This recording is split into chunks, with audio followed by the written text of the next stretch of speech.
모렸을 때 작품들은 솔직히 나올 만한 게 정해져 있어요. 그래서 제가 특별히 마이쮸들을 위해서 그 작품들을 공개할 테니까 꼭 외우세요. 네? 진짜 이거는 하면 된다고 믿고 하면 정말 성적이 오를 거예요.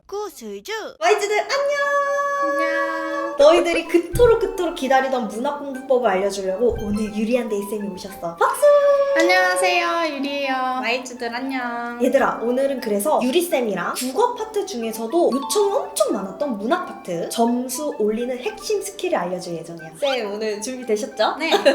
그래서 오늘은 아이패드로 공부하는 마이쮸들을 위해서 기출문제를 편히 풀 수 있는 오르조라는 어플을 사용을 할 거거든.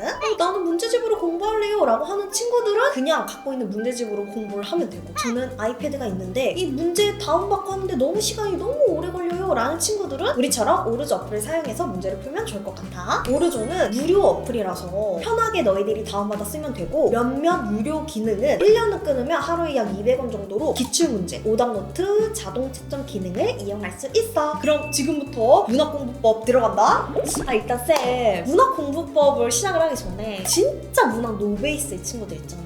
그런 친구들은 뭐부터 공부해야 돼요? 진짜 처음 시작하는 친구들은 문학 개념 공부부터 시작을 해야 돼요. 예를 들어서 우리가 역설법, 반어법 이런 게 뭔지 모르면 문제를 아예 풀 수가 없거든요. 이건 내신도 그렇고 수능도 그렇고. 그래서 제가 항상 추천을 하는 건 개념의 나비 효과 같은 이런 기본 문학 개념서 있잖아요. 이런 건 인터넷 강의도 무료로 볼 수 있으니까 일단 개념 공부를 하고 개념이 좀 쌓였다 싶으면 문제를 풀어야 되잖아요. 네. 그럴 때 이제 기출문제로 공부를 하면 좋아요. 그러면은 그 기출문제를 하루에 얼만큼씩 풀어야 될까요? 비문학은 조금이라도 자주 풀어라 해서 매일매일 1시간은 투자해주는 게 좋다고 생각을 하고, 문학 같은 경우에는 맨날 보긴 양이 좀 많을 수 있어요. 2, 3일에 한 번 정도 2시간 투자를 하는 게 좋을 것 같아요. 그러면은 오늘 문학을 2, 3일에 한 번씩 공부할 때 어떻게 공부해야 되는지, 또 문제 푸는 스킬까지 알려주신다고. 제가 또 꿀팁을 가득 가져왔거든요. 오늘 완전 꿀팁 많으니까 영상 끝까지 봐주세요. 끝까지 봐주세요.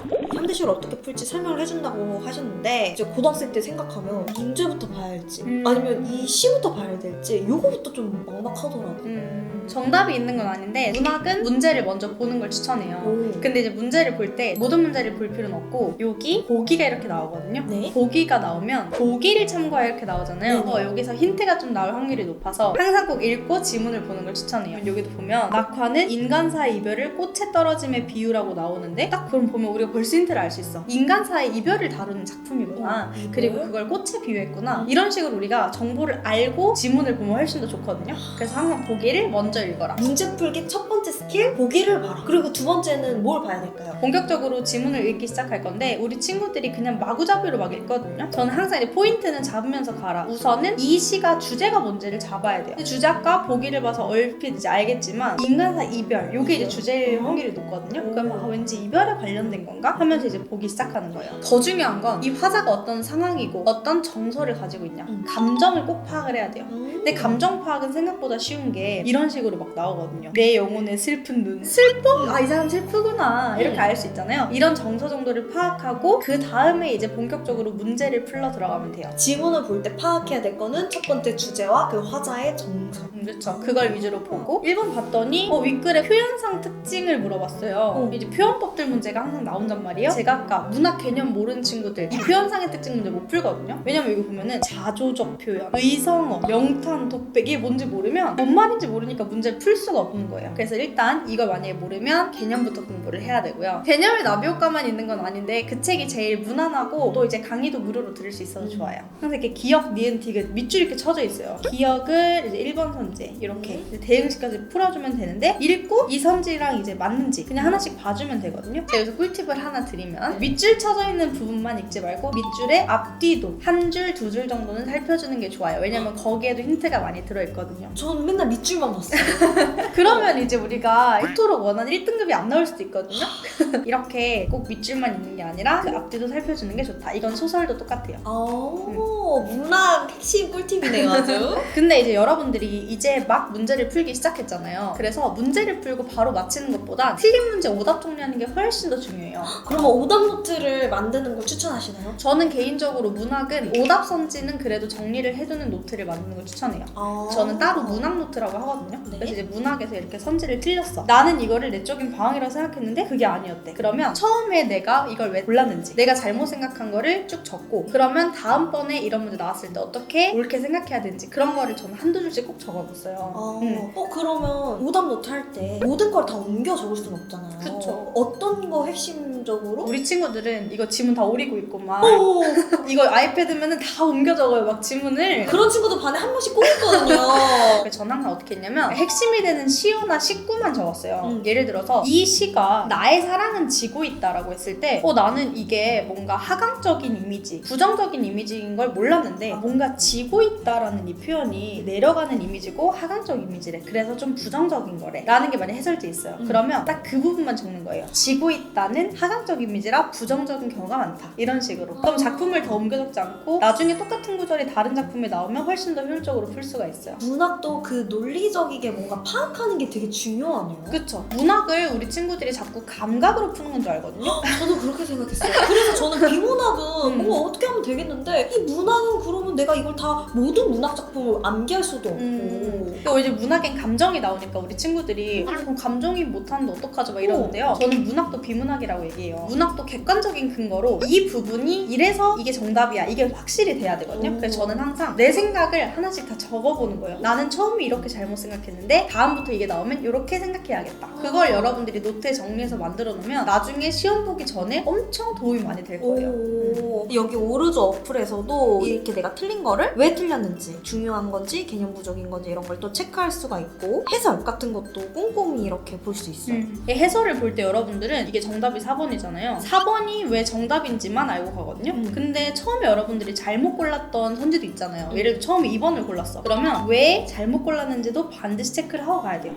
이제 현대시는 어떻게 공부할지 알았는데, 사실 현대시보다 저는 고전이 너무 어려웠어요. 시간 없을 때는 그냥 고전 아예 그냥 딱 안 읽고 나머지 거 먼저 풀었단 말이에요. 사실 공부하면 현대보다 고전이 더 쉬워요. 고전이 왜 더 쉽죠? 근데 진짜 이게 처음엔 아무도 못 믿거든요? 근데 막상 공부하고 나면 진짜 다 고전이 쉽다 그래요. 고전은 주제랑 정서가 되게 뻔한 경우가 많아요. 예를 들어서 주제가 맨날 자연 친화요. 그리고 임금님 사랑해요. 사랑과 이별 이런 게 이제 주제로 많이 나오고, 아니면 자신의 신세를 막 한탄해. 보통 이제 이런 류의 주제로 계속 나오거든요. 물론 이제 아닌 경우도 10% 있지만 90%는 여러분들이 이렇게 찾을 수가 있기 때문에 작품을 훨씬 더 빠르게 캐치할 수 있어요. 그러면 지금 알려주신 약 3가지 정도 주제를 먼저 머릿속에 담아놓고 대충 읽어가면서 이 3개 중에 어디에 맞는 건가를 대략적으로 유추한 다음에 문제를 풀면은 풀린다라는 말씀이시네요? 훨씬 더 쉽게 풀리죠. 근데 생각보다 고전은 스텝이 다 정해져 있어요. 공부하는 단계가. 오늘 그 스텝 알려주시고 가셔야 됩니다. 고전 단어가 어려서 해석이 잘 안 된다고 하더라고요. 근데 우리가 한자들을 다 할 순 없잖아요. 한자들까지는 공부하지 않더라도 자주 나오는 고전 시어들은 암기하는 게 좋아요. 자주 나오는 고전 시어는 어디 나와 있죠? 자주 나오는 고전 시어는 제 영상에도 올렸어요.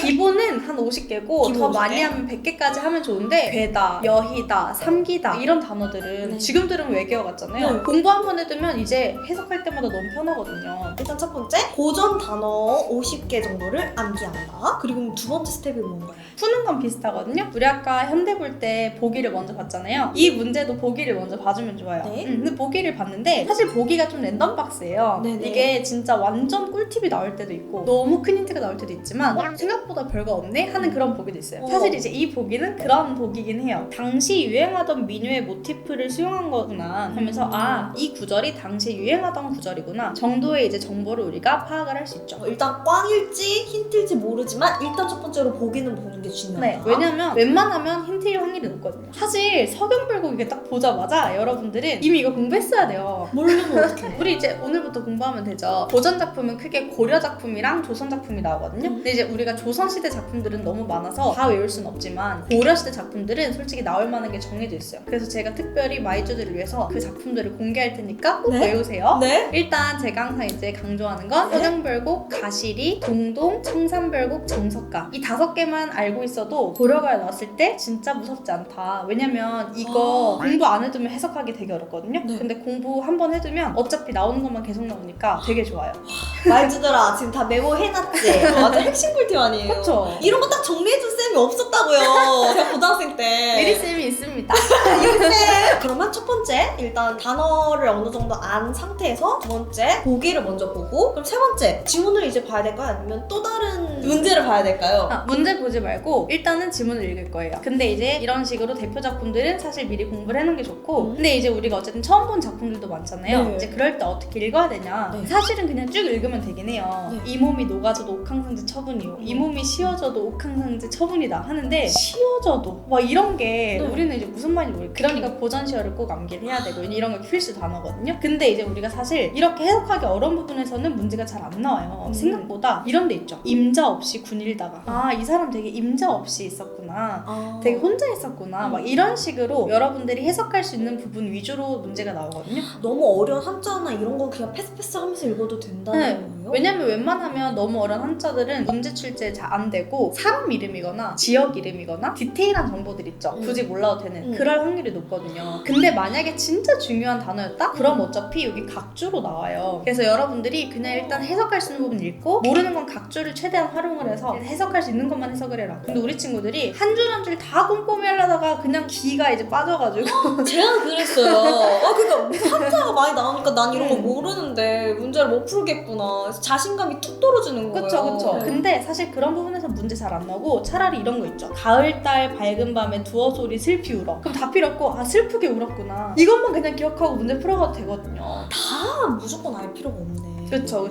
이거는 소설도 똑같아요. 생각보다 문제는 우리가 읽을 수 있는 데서 나온다. 그렇게 하고 이제 본격적으로 보면 되거든요. 네. 그러면 물어보는 것만 보세요. 서울과 건덕궁 물어봤으니까 그 부분 이렇게 막 굵은 펜으로 표시돼 있잖아요. 네. 이런 식으로 찾아 들어가서 하나씩 보면서 그냥 풀어라. 내용이 맞는지 1대1로 이렇게 찾아주면 된다. 여기도 똑같아요. 임자 없이 군일던 이 몸이 하기되어. 그럼 이 부분을 찾아요. 봤더니 아, 이쪽 파트에서 나왔어. 그럼 이것도 마찬가지로 지문이랑 선지랑 하나씩 대응시키면서 맞는지 틀린지를 봐줘라. 대신에 여러분들이 풀고 나서 분석하는 게 되게 중요한데요. 솟아오르게 함으로써 상승의 이미지를 구현하고 있다 나오죠. 솟아오른다는 것 자체가 이미지가 이미 상승이거든요. 그래서 하게 되면 이렇게 날아가잖아요. 만약에 이제 여러분들이 이렇게 공부하면 아, 뭔가 위로 솟아오르는 게 상승의 이미지구나. 이런 식으로 하나씩 정립을 해야 돼요. 아까 그 문학 노트에. 그럼 해설을 보면서 내가 왜 틀렸는지 뭐에서 또 헷갈렸는지를 또 꼼꼼하게 아까 현대시에서 했었던 것처럼 오답 노트를 해놓는 게 좋겠네요. 그쵸. 고전은 분석할 때 더 중요한 게 뭐냐면 결국에는 이 작품들이 또 나올 확률도 있고 이 작품이 안 나오더라도 비슷한 구절이 또 나올 수 있어요. 그래서 저는 항상 작품들 공부하고 현대어 해석본 보면서 연습하는 거를 추천해요. 한 줄 한 줄 보면서 이 줄이 어떤 해석인지 해석본이랑 비교하면서 읽는 거예요. 그럼 여러분들이 작품당 3번씩만 읽어도 훨씬 더 부드럽게 읽히거든요. 너무 외우려고 안 해도 많이 보다 보면 익숙해지니까 꼭 그렇게 작품 분석을 하는 게 좋아요. 그러면은 하루에 2시간을 공부할 때 문제 풀 때는 한 30분 정도 풀고 그쵸. 1시간 반은 지금 유리쌤이 보여준 것처럼 분석하고 선지 하나하나 꼼꼼히 따져보고 모르는 고전 시어 외우고 요러는 데 시간을 써야 되겠네요. 그쵸. 사실 그래서 문학은 처음이니까 문제 풀고 마치는 것보다 풀고 나서 작품 정리하고 분석하는 게 훨씬 더 중요해요. 고전은 이거 진짜 대박인 것 같아. 진짜 이거는 하면 된다고 믿고 하면 정말 성적이 오를 거예요. 제가 봤을 때는 여러분들이 충분히 해석할 수 있는 수준에서 문제가 나오거든요. 그러니까 절대로 두려워하지 말고 한번 시도를 해봐라. 현대 해석도 많이 하다 보면 늘 거예요. 그래서 우리 마이트들 오늘 유리쌤이 꿀팁 완전 많이 전수해줬으니까 오늘 이 영상을 마지막으로 문화 공부 바로바로 들어가자. 마이트들의 삶이 구슬처럼 빛나길. 안녕.